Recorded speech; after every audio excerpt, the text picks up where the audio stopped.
دين ومكارم أخلاق ترفعنا فوق الآفاق. في خيمة أبها ندعوكم لنقابلكم بالأشواق. في خيمة أبها ندعوكم لنقابلكم بالأشواق.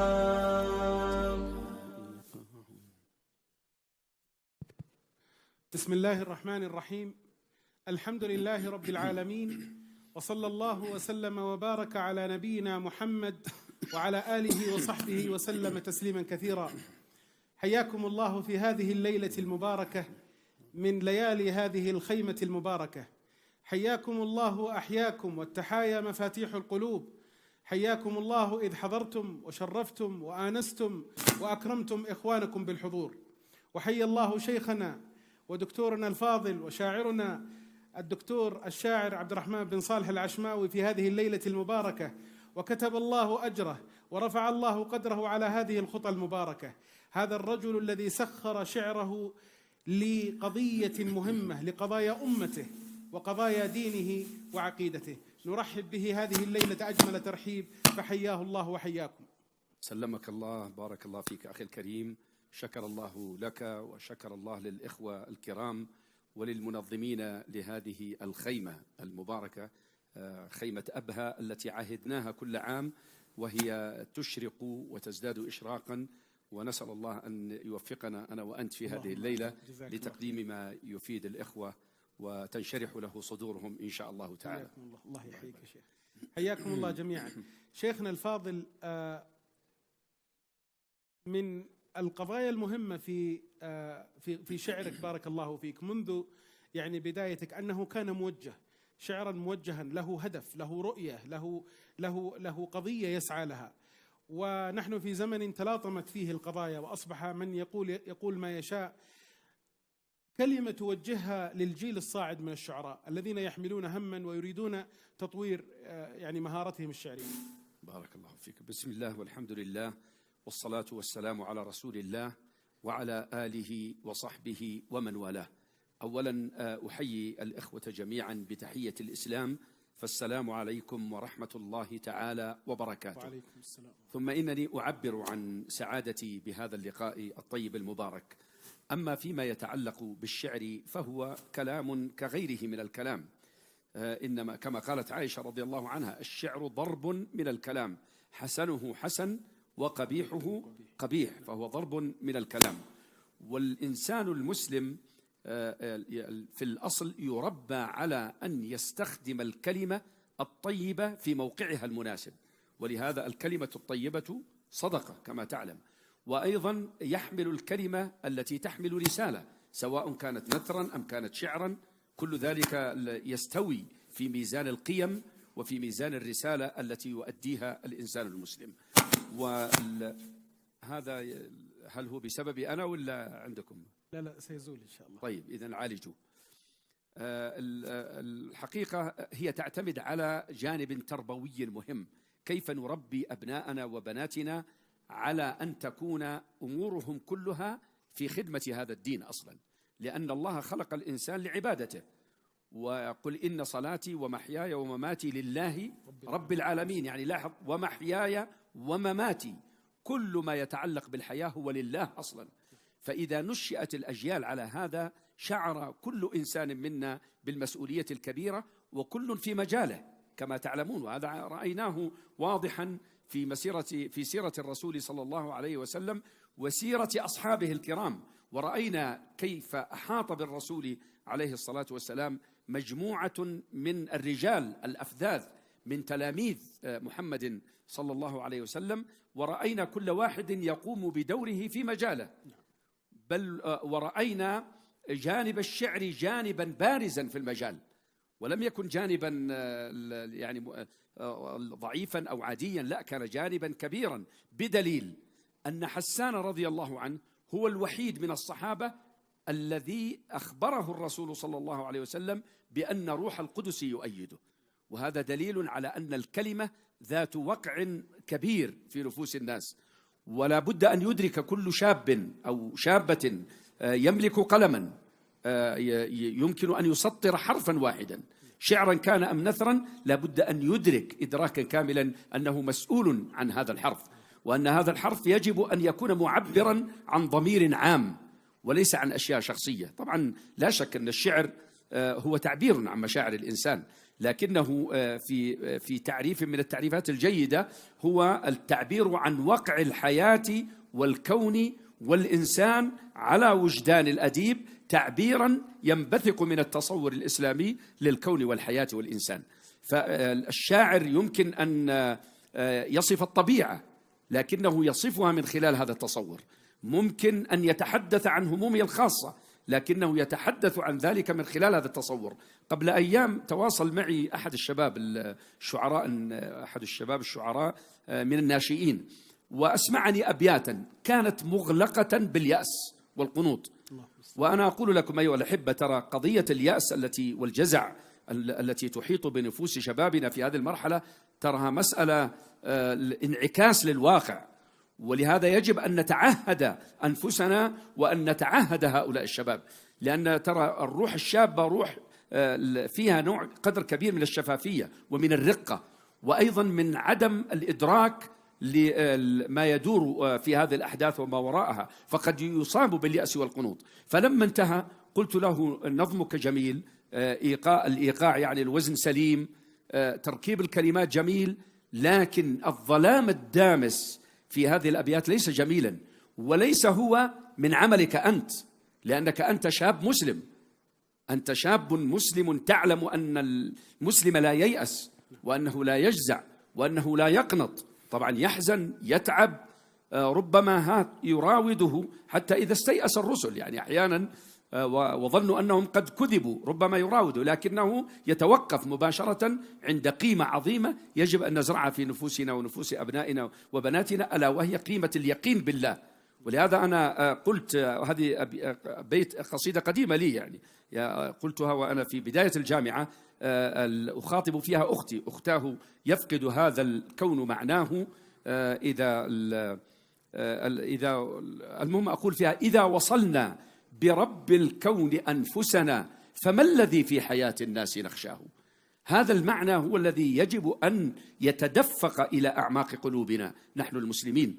وبالنسبة إلى الشباب، روائح الجنة في الشباب. الحقيقة الشباب يجب أن يدركوا أنهم يحملون مسؤولية، وأيضا النقاد والأساتذة والمربون والآباء والأمهات يجب أن يشعروا أصحاب المواهب من أبنائهم وبناتهم أنهم لا يقولون الشعر أو النثر للعبث ولا للتعبير عن الهموم الخاصة جدا، وإنما للتعبير عن الهموم الخاصة والهموم العامة. أنا هنا دكتور يعني سعيد لا أقول لما أقول الهموم العامة ألغي المشاعر الخاصة والمشاعر الخاصة، لا، لكن لنا ضوابطنا في هذا. ويعني مثلا يتغزل الشاعر المسلم، لكن كيف يتغزل؟ والمقاييس هنا يجب أن تكون دقيقة. فأنا الحقيقة منذ الصغر شعرت من خلال تربية الأهل رحمهم الله جميعا، يعني كان أنا طبعا ما أدركت والدي رحمه الله، توفي وأنا صغير، لكن أدركت مثلا أجدادي، جدي لأمي وجدتي لأمي رحمهما الله، وهما أستطيع أن أقول إنهما تتلمذا على الوالد، على يد الوالد، لأن والدي كان مدرسا في الحرم المكي الشريف، كما يعرف كثير من بعض الإخوة الذين سلموا علي وأخبروني بذلك، يعني أنهم يعرفون وآباؤهم يعرفون الوالد في الحرم. أيضا والدتي رحمها الله يعني كانت تغرس هذا الإحساس، وجدي وجدتي أميان لا يقرآن ولا يكتبان. ولهذا أنا كتبت مقالا ذات يوم: من هو المثقف؟ هل المثقف من يجمع كما هائلا من المعلومات فقط، أم المثقف الذي يستطيع أن يحول المعلومة إلى عمل، إلى واقع معاش؟ وهذا ما نريده نحن. فأنا منذ الصغر حتى والله وأنا في المرحلة الابتدائية ما أنسى، يعني كنت في سادسة ابتدائي حفظت مقدمة رياض الصالحين ما شاء الله، وكنت أستأنس بها، وحتى يعني أنشد: إن لله عبادا فطنا طلقوا الدنيا وخافوا الفتن، نظروا فيها فلما علموا أنها ليست لحي وطنا، جعلوها لجة واتخذوا صالح الأعمال فيها سفنا. فما أنسى لما حفظتها ألقيتها في المسجد بعد صلاة الجمعة وأنا في السادسة الابتدائي. جدي رحمه الله سلم علي لما رجعنا البيت وهو يبكي ويقول: يا عبد الرحمن، أنت هنا وضعت نفسك في مكان المسؤولية. سادسة ابتدائي، ولاحظ كلام أمي لا يقرأ ولا يكتب، بمقاييس أصحاب الدكتورة ومن يعني لا يعد شيئا، بينما أنا أعد كثيرا ممن يحملون الدكتوراه أعدهم أميين بامتياز وأعرفهم جيدا وتعرفونهم. ولهذا يعني ترى الشهادات هذه جيدة يأخذ الإنسان. قيل الشيخ عبد الرزاق عفيفي قال له بعض المشايخ رحمه الله ورحمهم، قالوا له: الآن بدأت قضية الدكتوراه والشهادات العليا ونحن ما عندنا شهادات. شيوخ علماء فضلاء، الشيخ بن باز ما عنده دكتوراه الله يرحمه، وابن عثيمين ما عنده. فقالوا ماذا طبعا كانوا يسألون الشيخ عبد الرزاق المشايخ الشباب: ما رأيك يا شيخ في أخذ شهادة الدكتوراه؟ قال: خذوها، فهي عصايا أتوكأ بها وأهش بها على غنمي ولي فيها مآرب أخرى. إذن هي ليست عمادا. وأنا أذكر لما أخذت شهادة الدكتوراه وبدأت التهنئات، تعرف أيامها حتى أخذ شهادة الدكتوراه في وقتها كان غير الآن، يعني الآن الكل تدكتر. فأذكر أنه يعني قلت قصيدة: هنؤوني على الشهادة حتى خلت أني أصبحت شيئا خطيرا، أعطني في مسيرة الحق طفلا واحدا مسلما أبيا غيورا، وأرحني ممن يعاني ويشقى ليسمى في قومه دكتورا. إذن القضية أخي أن يشعر الإنسان المسلم منذ الصغر بأنه يحمل رسالة، وأنه يحمل هما، وأنه ترى مقاييس الأعمار عندنا مختلة هذه الأيام. يعني الإنسان يصل إلى 20 سنة ويقول والله باقي صغير. من قال لك هذا؟ قاد الجيوش ل17 حجة، يا قرب ذلك موعدا من مولدي. وكما تعلمون يعني أسامة بن زيد لما ولي قيادة الجيش كم كان عمره رضي الله عنه، ومعاذ بن جبل لما بعث إلى اليمن، ووالي رسول الله صلى الله عليه وسلم عمرو بن لعلي أتذكر واليه على نجران كان عمره 17 سنة في تلك الأيام. ولما بعث إليه برسالة وقال يعني أوصاه في الرسالة بألا يمس القرآن إلا طاهر. طبعا وفسرها الفقهاء، هل هو الطاهر هنا المقصود بالطاهر من الوضوء أو من الجنابة، أم الطاهر من الشرك؟ والأرجح في آرائهم أنه الطاهر من الشرك. نعم. إذن أيها الأحبة، ودكتور أخي سعيد طبعا دكتور هنؤوني على الشهادة الدكتور الرسالة، يعني الطفل يحمل رسالة ولا نستصغر الرسائل. وأختم بهذا الكلام لأبنائنا الكرام من أصحاب المواهب الشعرية والنثرية وغيرها، وخاصة الأيام هذه كما تعلمون عندنا مواهب في القصة، عندنا مواهب في الرواية، عندنا مواهب في المقالة، عندنا مواهب في الشعر.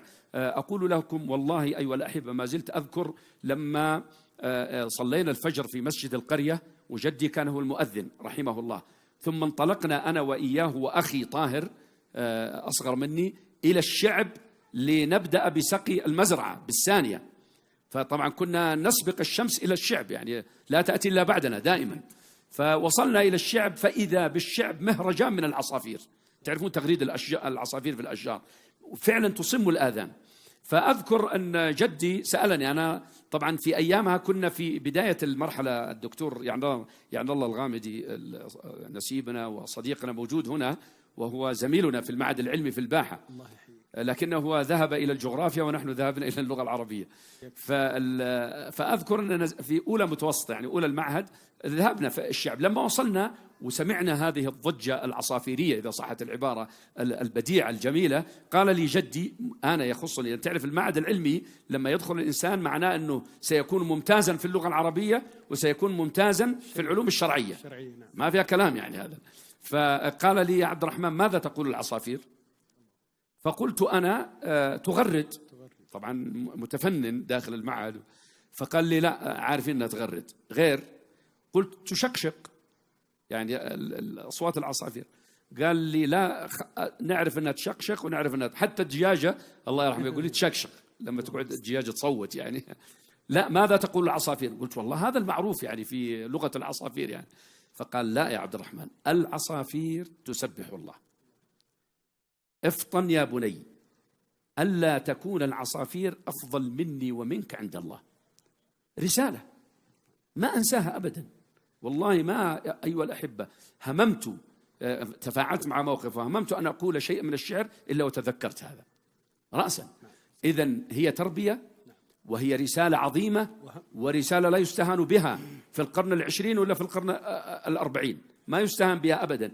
لو كانت الكلمة ليست مهمة في حياة البشر لما تبناها أفضل البشر عليه الصلاة والسلام، وتبناها بصورة قوية كما تعلمون، وكان يقدم الشعراء ويستمع إليهم.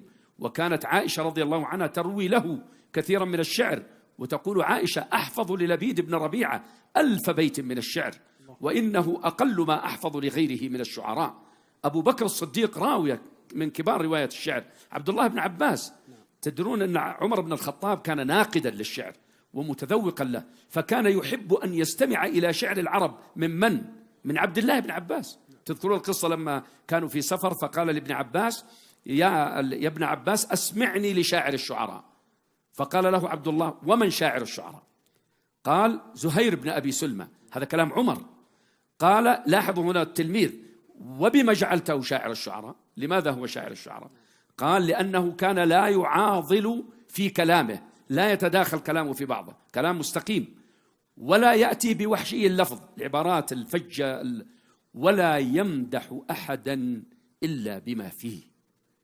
يعني كلمته كلمة حق، ليس رجلا مبالغا مثل ما يجري من الشعراء في زماننا وقبل زماننا. تجد يمدح الشخص فيرفعه إلى السماء، ويمكن طبعا كلنا ما ندري، ذلك الشخص لا يساوي عند الله جناح بعوض. وقد يأتي إلى قبيلة فيرفعها إلى السماء، ويأتي إلى قبيلة فيخفضها إلى الأرض. هذا كله من هيام الشعراء في الأودية. ألم ترى أنهم في كل واد يهيمون وأنهم يقولون ما لا يفعلون؟ إذن أخي الكريم وأحبتي الكرام، الكلمة رسالة. وأنا لي عبارة أقولها في الدورات التدريبية: أنت الكلمة والكلمة أنت. العرب تقول، أختم بهذا: الإنسان صندوق مغلق حتى يتكلم، فإذا تكلم إما أن يرتفع قدره أو أن ينزل قدره. لاحظوا هذه مهمة جدا. إنسان صامت والله محترم، بمجرد ما يتكلم يبدأ يتضح قدره عندك، إما أن يرتفع وإما أن ينزل. بارك الله فيك. الله يبارك فيك يا شيخ وينفع بك.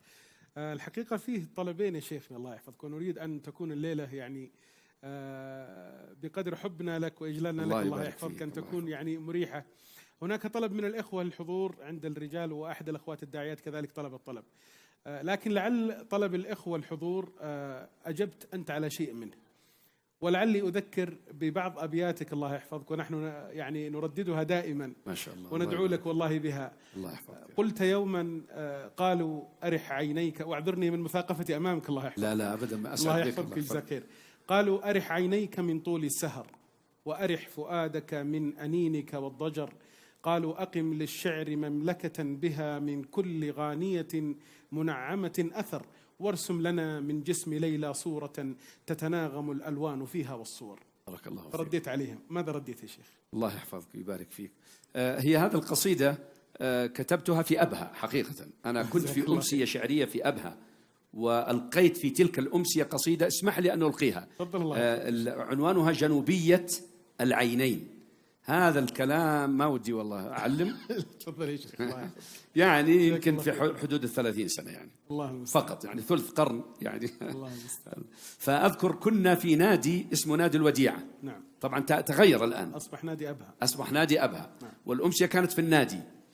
فألقيت القصيدة وألقيت مجموعة من القصائد عن الأحداث، تعرف فلسطين والقضايا الإسلامية وكذا، وكان بعضها باكي لأن الأحداث كانت ساخنة كسخونتها الآن. هي سخونتها الآن توزعت، كانت من الأول محصورة في منطقة ومنطقتين، الآن توزعت في عدد من مناطق المسلمين. فأذكر أنني قلت فيها: تحدثني بالعطر أبها وتبسم، فسبحان من يعطي الجمال ويقسم. أذكر أننا قبل الأمسية الظهر طلعنا إلى السودة، فكنا نرافق في مسيرتنا الضباب، كان يمشي معنا باحتفاء كبير حتى وصلنا إلى أعلى السودة. ثم خالطنا في جلستنا وشرب معنا الشاي وأكل معنا من المندي الجميل الذي أكلنا ذاك اليوم، ورجع معنا إلى أبها الضباب، وكنا في الصيف. فتمنيت أنا أول ما وصلت اليوم أنني أرى الضباب يستقبلني كذلك الاستقبال. إن شاء الله يستقبلنا بإذن الله. هو استقبلتنا الوجوه أهل أبها وابتساماتهم، بارك الله فيهم. تحدثني بالعطر أبها وتبسم، فسبحان من يعطي الجمال ويقسم. تحدثني والطل فوق جبينها يصور ما صاغ الحياء ويرسم. يكلمني فيها الشموخ وإنه لمالك قلب الحر حين يكلم. تحدثني أبها وتكسر جفنها، فمن ذا يلوم القلب حين يتيم. نظرت إليها وقت مولد فجرها، فخيل لي أن الحقيقة تحلم، وخيل لي أن الحفيف قصائد بها شفة الغصن الرطيب ترنم. أصعد طرفي عاليا فتلوح لي جبال بأطراف السحاب تعمم، وأرسل طرفي في السهول فلا تسل عن الواحة الخضراء حين تسلم. جنوبية العينين تهفو مشاعري ويكبر في عين الجمال ويعظم، ويملكني الغصن الرطيب إذا انثنى ويملكني الغصن الرطيب إذا انثنى ويأسر وجدان الحديث المنغم. وأشعر أن الأرض تصغر في يدي إذا ما بدا للشمس جيد ومعصم، ويسري إلى قلبي حنين ولوعة إذا ابتسمت في عتمة الليل أنجم. إذا أشرق البدر المنير على الربا يعبر عن أشواقه ويتمتم. جنوبية العينين بالنفس صبوة، ومن ذا الذي من صبوة النفس يسلم. ومن ذا الذي لا يعرف الحب قلبه، ومن ذا الذي ما ثار في وجهه الدم. ومن ذا الذي لا يقرأ الأعين التي تنم عن الأشواق حينا وتكتم. جنوبية العينين في ذهني الرؤى تطوف، وفي الأعماق نار تضرم. وما أعجزتني في الغرام عبارة، فعندي لألفاظ المحبين معجم. ولكنني والله أخجل أن أرى قصائد شعري بالأهازيج تنعم، وأخجل أن أجري وراء صبابتي وفي فم دنيانا من الجرح علقم. وأخجل أن ألقي ثياب قصائدي وأفتح أبواب الهوى وأهوم. وفي القدس طفل يرفع المجد رأسه إليه احتفاء، وهو في الحرب مقدم. وفوق جبال الهندكوش. ما هي جبال الهندكوش؟ لو سألنا أبناءنا لا يعرفونها. وأذكر أني في جدة كنت قبل كم سنة ألقيت قصيدة عن البوسنة، طلبت مني قصيدة عن البوسنة والهرسك، فتكلمت عنها. فإذا ببعض الشباب قبل أن يلقي القصيدة يقول: يا دكتور ما هي البوسنة والهرسك؟ طبعا ما يدري، لأنه لم يولد أصلا لما كانت قضية البوسنة والهرسك. فالهندكوش طبعا هي جبال أفغانستان. وفوق جبال الهندكوش بطولة تلقننا درس العلا وتعلم. وفي الهند في كشمير في كل بقعة من الأرض بيت للأحبة يهدم. وفي الأرض جبار يصعر خده ويغفل عن أصوات من يتظلم. جنوبية العينين يا عذبة اللمى أقل لي عتابا حينما أتلعثم. ولا تغضبي إن جاء شعري محملا بهمي ووافاك النذير الملثم.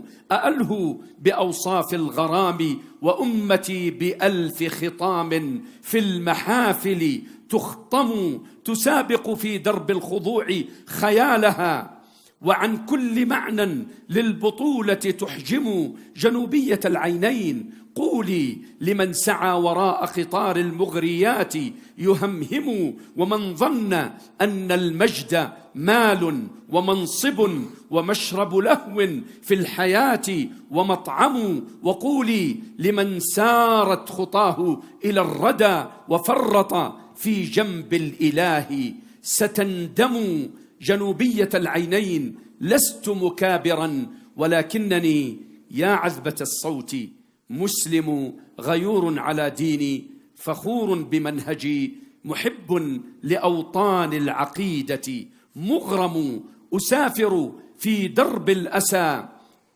رافعا يدي، وبالقلب من حبيك ما الله يعلم. جنوبية العينين طارت قصائدي إليك كما طار الفراش المنمنم. بثثتك ما بالقلب حبا ولوعة وحزنا، وعهدي أن مثلك يفهم.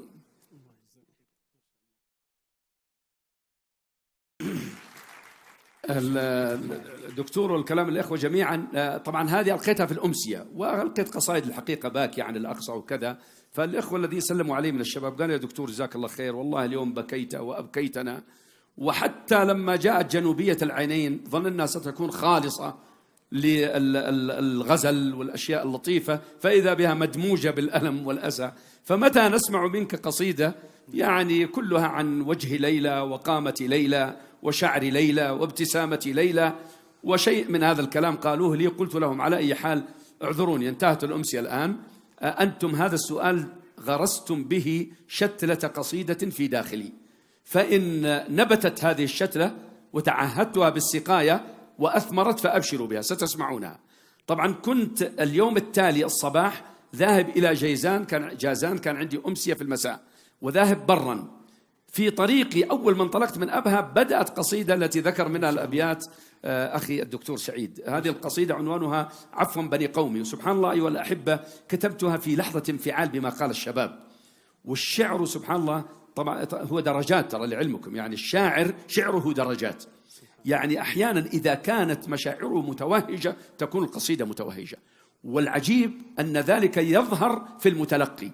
ولهذا تجدون أنتم الشاعر مثلا بعض الشعراء مكثر، وأنا من المكثرين ترى في الشعر، لكن يحفظ له على مدى التاريخ يكتب مثلا 500 قصيدة، لكن يحفظ له 10 قصائد تتداولها الناس كلها. لماذا؟ تلك القصائد كانت في لحظة انفعال حقيقي. أنا أسميه، وقد عددت ببرنامج وقدمت فضائي من زمان، أسميه وهج المشاعر، كيف تتوهج مشاعر الإنسان.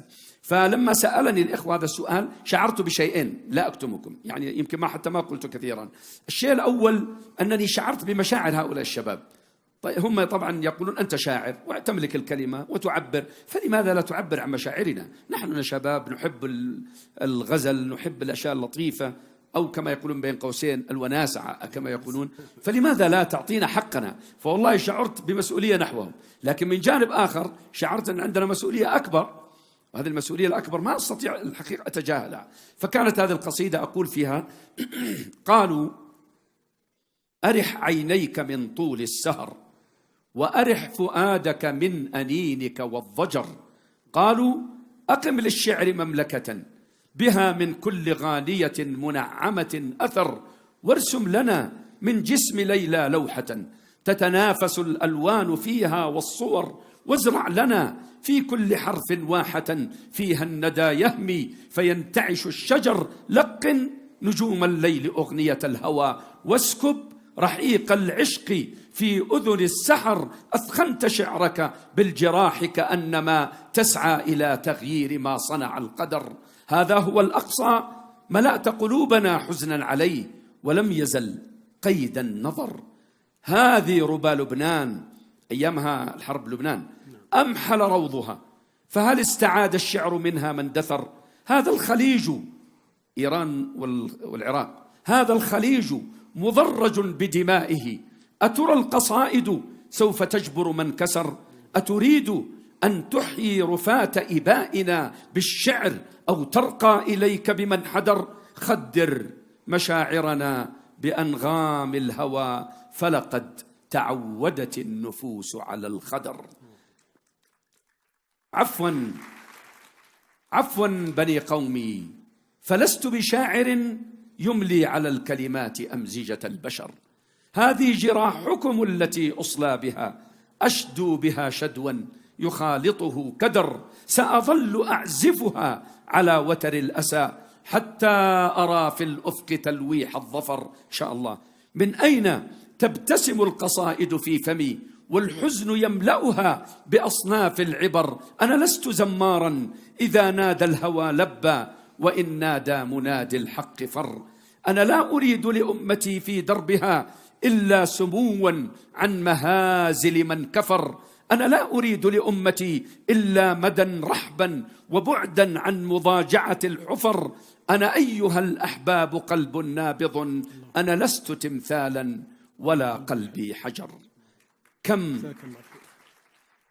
كم طفلة في أرض لبنان، يمكن نقول في أرض بغداد، يمكن أن نقول في أرض صنعاء، أليس كذلك؟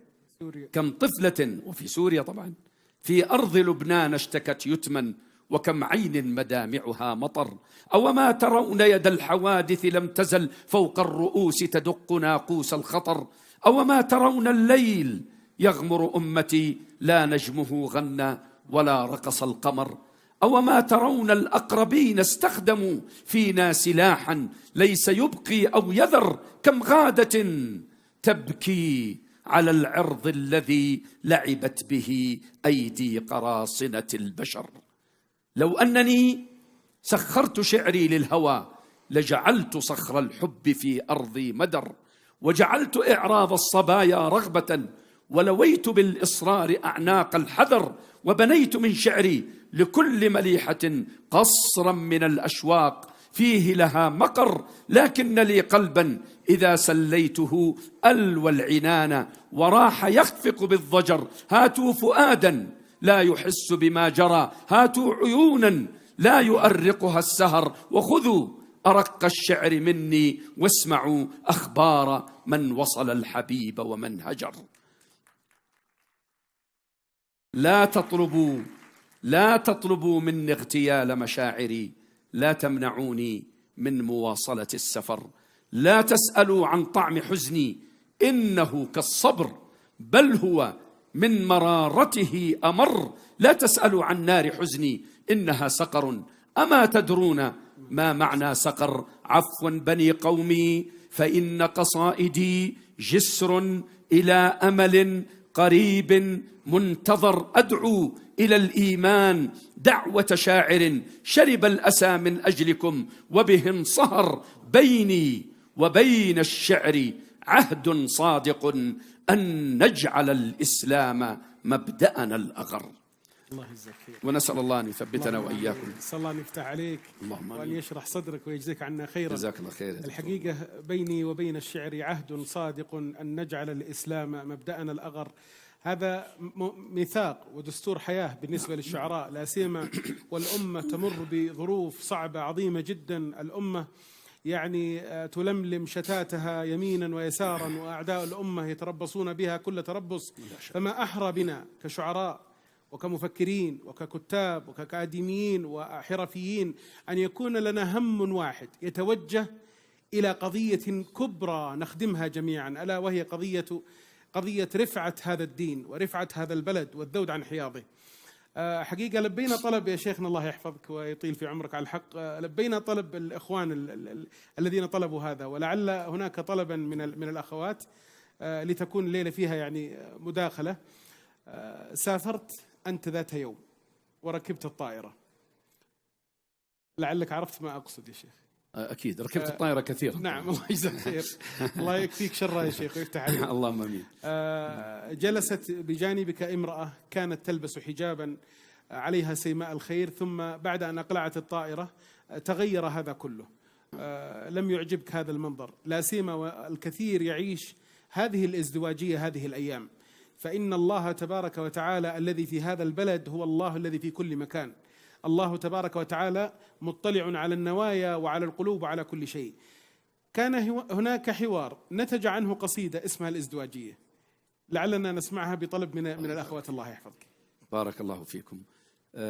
هذه القصيدة طبعا عفوا بني قومي، قصيدة ضدان يا أختاه. نعم، الزواجية هذه تطلب مني كثيرا حقيقة. وأنا الأخي أبو صالح شقيقي كان يذهب معي في أمسيات كثيرة، فكلما ذهبنا إلى أمسية طلبت هذه القصيدة قال يا أخي أنا يبدو أني إذا طلبوها سأخرج من لكن عموما يا إخوان أنا كنت في أكادير يعني من هذا الباب في المغرب، وكان لي أمسية في جامعة السنوسي في أكادير.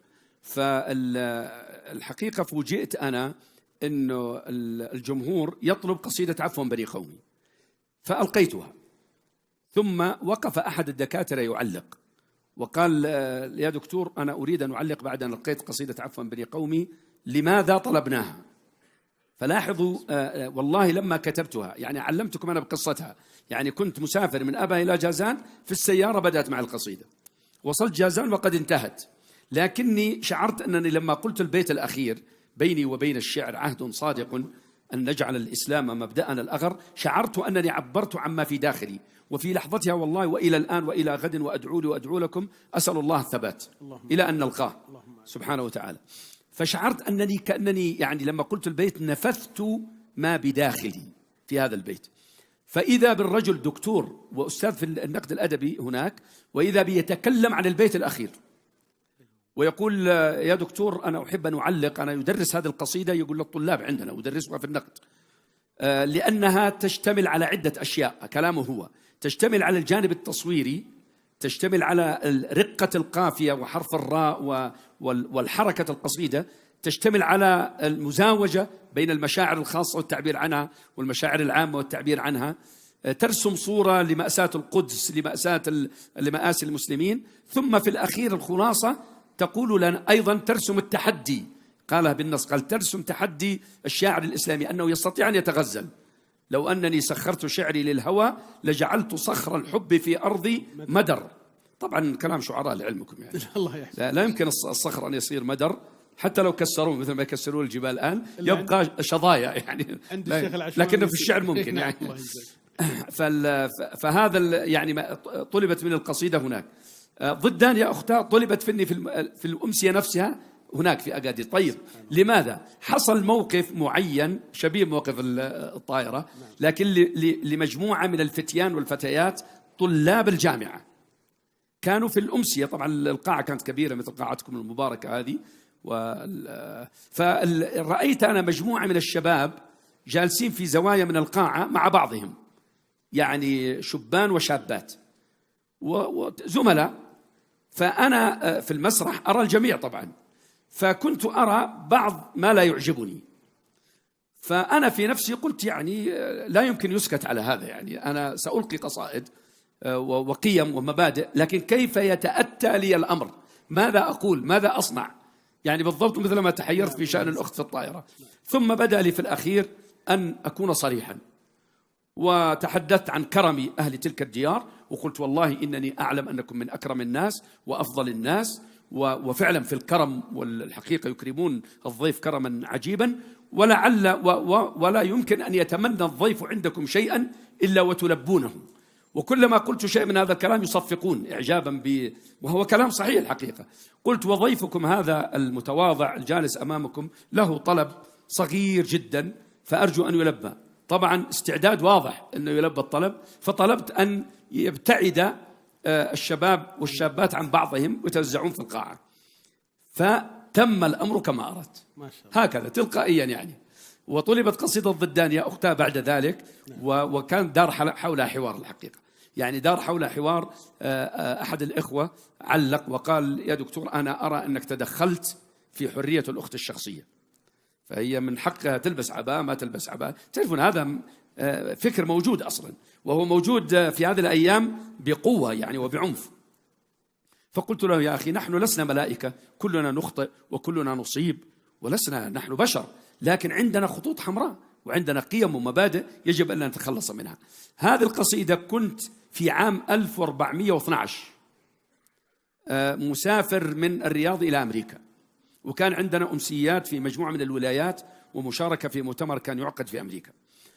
فركبنا في الطائرة وامتلأت الطائرة ما عدا المقعد المجاور لي كان على النافذة، لم يأتي فيه أحد إلى قبيل الإقلاع.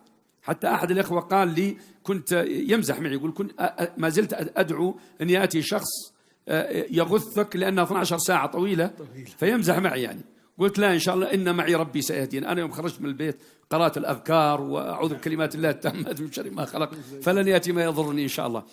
المهم قبل أن تقلع الطائرة جاءت إحدى الأخوات بعباءتها كما نعلم، وذلك الوقت صعب أنها ما يكون معها عباءة، فجلست بجواري وأقلعت الطائرة. ولما استقرت في الفضاء حتى يعني كان الجو كان الوقت غيوم، فكان منظر الغيوم رائع كما تعلمون يعني من الطائرة. فقامت الأخت إلى من المقعد ثم عادت.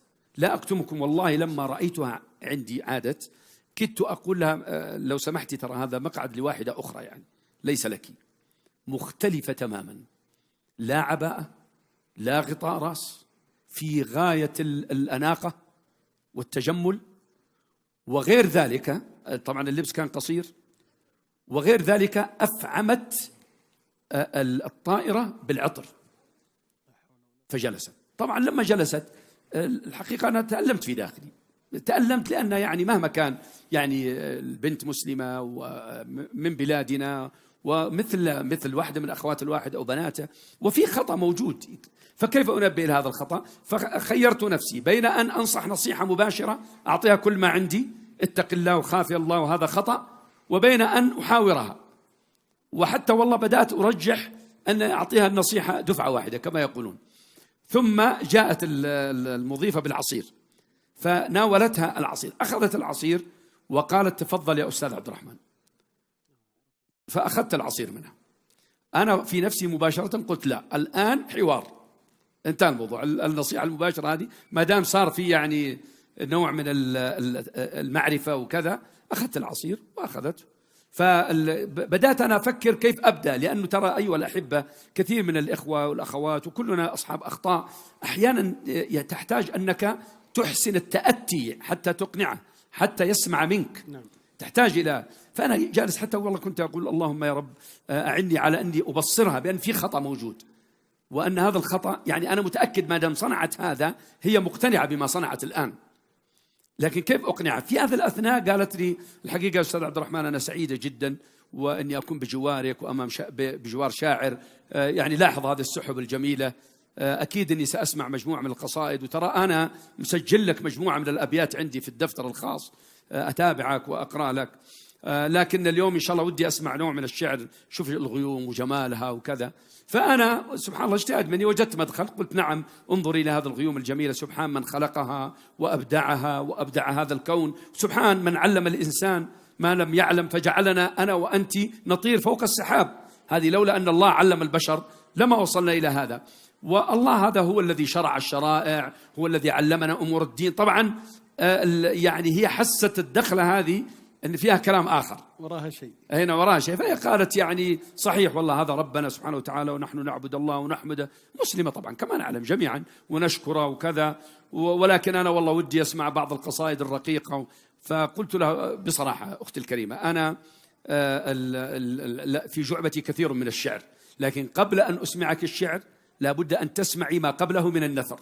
أنا عندي لك نصيحة متواضعة لأني حريص عليك جدا.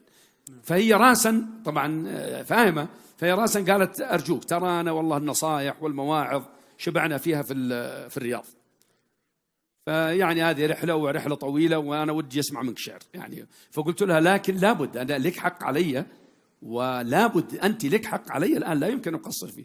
ترى يا أختي الكريمة ما صنعته خطأ، يعني كيف تجرأتي وفعلتي؟ ما ذنب هذه العباءة التي حشرت في هذا الحقيبة؟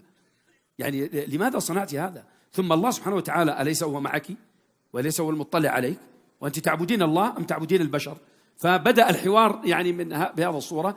طبعا تصغي وكذا، قالت أنا فاهم الدين وعارفة قبل ما ألتقي بك، والحمد لله أنا متعلم وأنا من أسرة مسلمة وعارفة كل شيء. فأنا من باب يعني كنت أظن ملاطفة قلت طيب ما هو الإسلام؟ قالت الله أكبر يعني تبغاني أدخل الإسلام من جديد؟ قلت لا، تعريف الإسلام. فترددت قلت لا قولي من الإسلام. طبعا كلنا نحفظها أولادنا احفظنا من صغار. قالت الإسلام هو الاستسلام لله بالتوحيد والانقياد، حافظتها تماما. قلت اللهم لك الحمد. الاستسلام لله بالتوحيد والانقياد له بالطاعة والخلوص من الشرك. وبدأت أحاول أشرحها. قالت والله أنا سمعتها شرح كاملا في المدرسة. وبدأ الحوار يحتد، لكن الحقيقة شعرت أنني أحدثت أثرا. ثم غضبت مني وقالت يبدو أني أنا كنت أظن أني سأسمع شعر، لكن يبدو ما بسمع. عموما الله يبارك فيك، أنت خلك في حالك وأنا في حالي. فجزاك الله خير. أخذت الصحف وفتحت إحدى الصحف ممن لا صحيفة لا أحبها الحقيقة، لكن فتحتها. الصفحة الثالثة ما أنساها، مربع كبير وعنوان وصورة امرأة كشميرية تستصرخ العالم، تقول جنود الهندوس يحاولون أن يخلعوا حجابي. الله أكبر. فبدأت أركز على الخبر، أقرأ مرتين ثلاث، هي تراقبني طبعا، فما قدرت تصبر. قالت أنا أشوفك مركز على الصفحة. قلت والله في خبر عجيب هنا. قالت ما هو؟ قلت تفضلي. أعطيت الجريدة. أول ما شافت الخبر وقرأته قالت أنت ليش مستقصدني يعني في الموضوع؟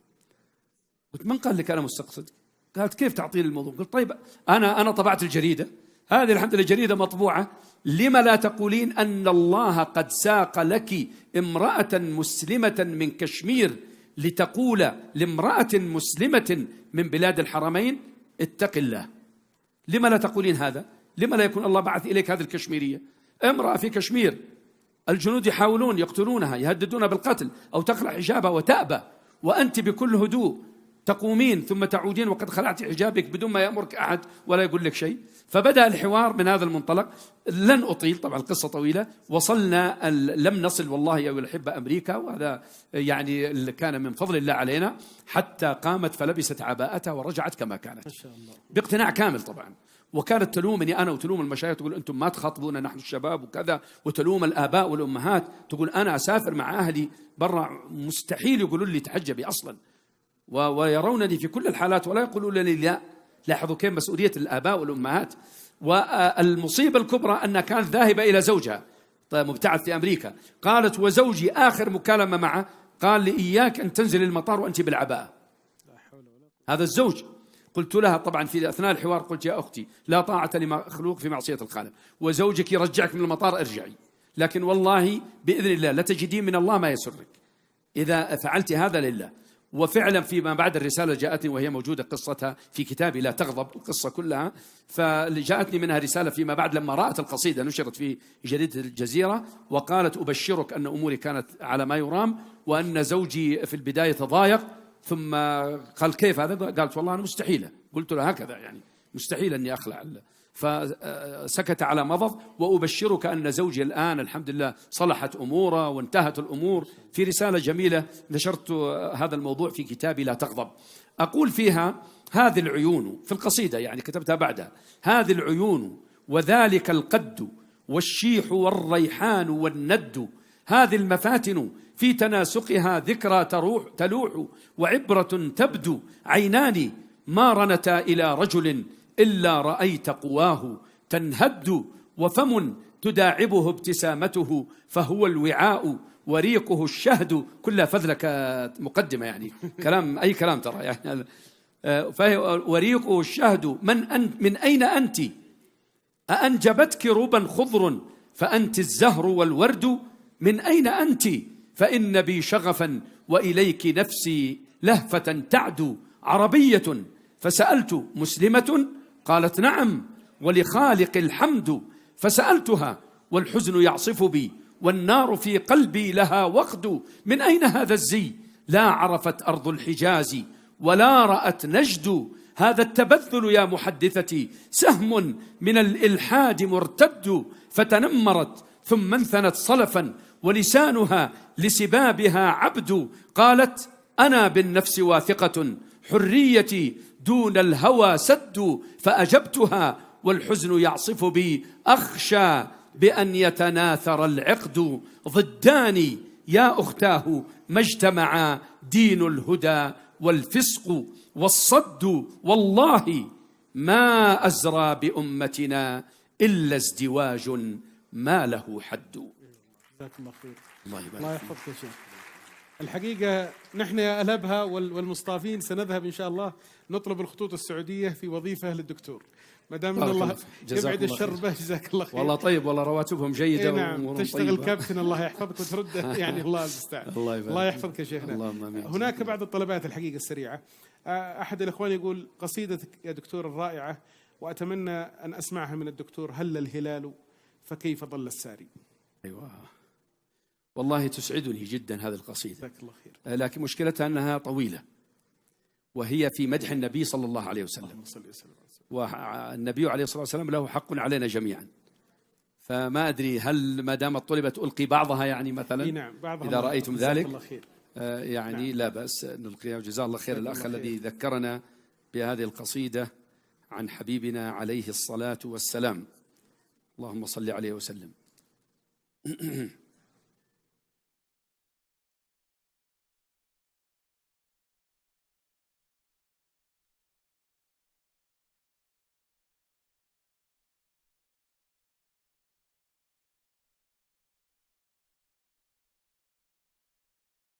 والله عاد اسمحوا لنا، يعني هذه الأجهزة تتحكم فينا يعني. ما يطفى إن شاء الله يا شيخ. كيف؟ إن شاء الله ما يطفى.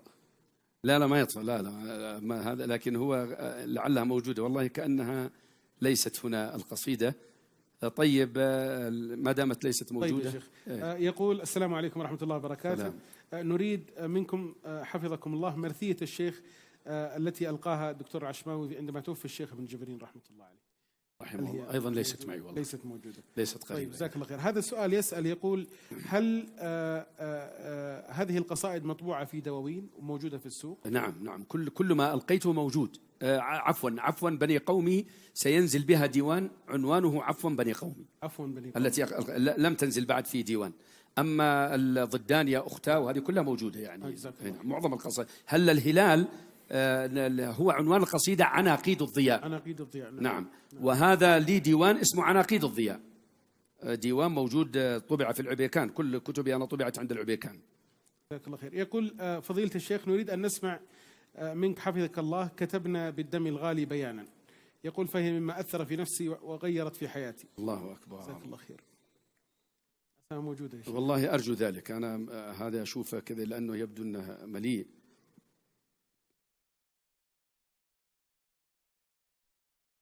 ترى تستطيع يا علي تحصلها وتجيبها لي إذا كان.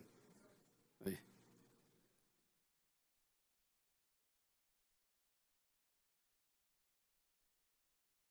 راحت إلى الأخير هذه.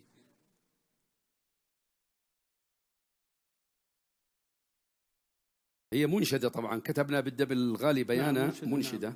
نعم. طيب إلى أن يجدها الأخ علي الله يجزاه خير. شيخنا، ما هو آخر ما كتبت الله يحفظك؟ طيب جزاك الله خير. هذه وجدت القصيدة. طيب. طبعا القصيدة مكتوبة من يعني ترى صرنا نقول هذه الأيام من 15 سنة 20 سنة فمكتوبة هذه القصيدة أظن قبل بالضبط 25 سنة. ما شاء الله. كتبنا بالدم الغالي بيانا، أنشدها الأخ أبو عبد الملك في إنشاد قديم وجميل. الإنشاد الحقيقة موجودة على اليوتيوب. أقول فيها كتبنا. طبعا هي كانت عن بعض المعارك التي كانت تجري في الشيشان وأيام الثلوج، أيام الجليد كما تعلمون.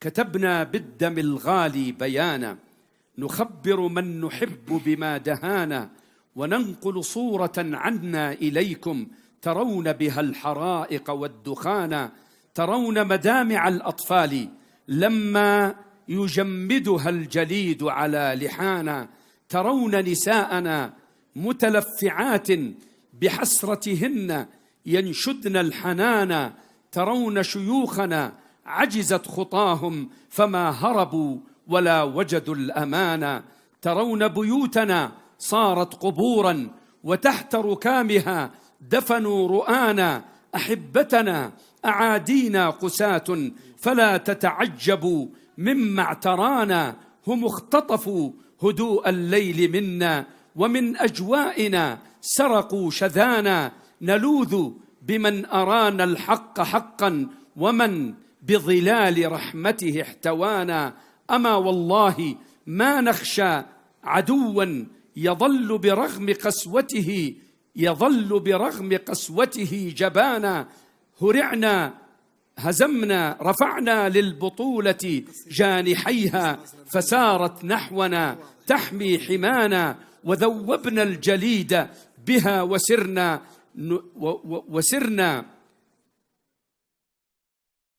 وسرنا الصورة ليست واضحة هنا. بطولتنا غذوناها يقينا، وأسرجنا لجولتها الحصانا. سقيناها الدعاء وما مللنا، نناشد من بقدرته كفانا. تكامل موقف الأعداء منا، وأيد بعضهم بعضا عيانا. لقاء بين شرق مستبد وغرب بالعداوة واجهانا.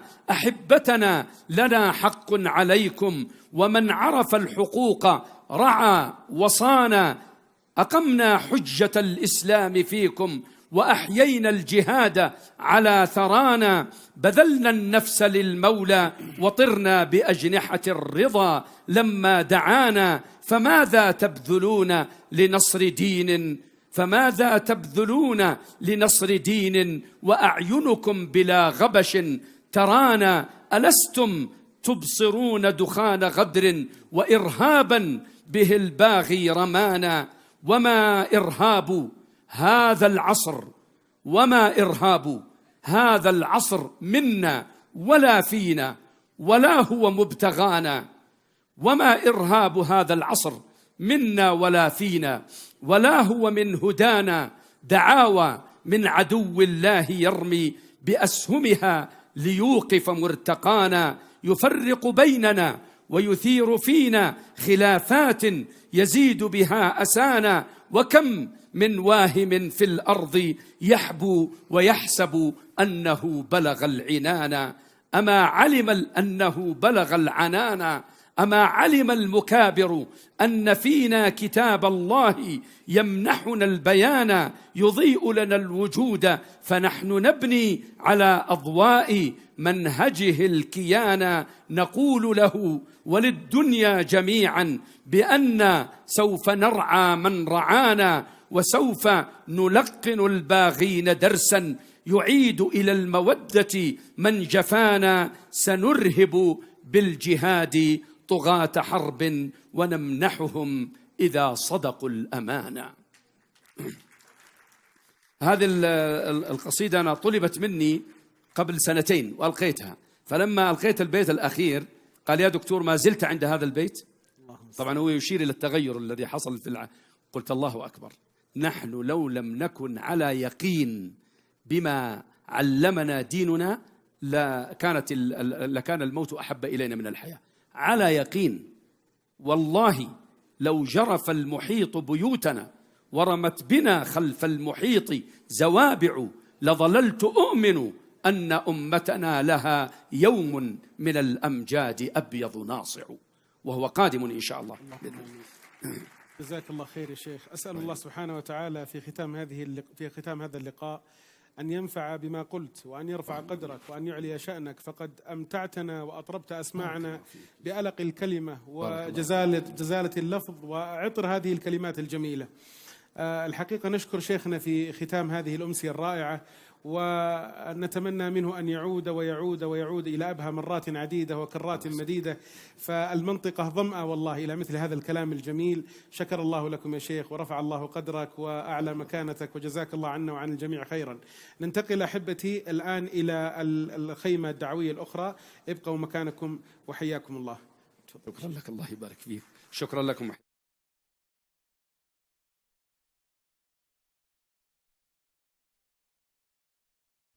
دين ومكارم وأخلاق ترفعنا فوق الآفاق. في خيمة أبها ندعوكم لنقابلكم بالأشواق.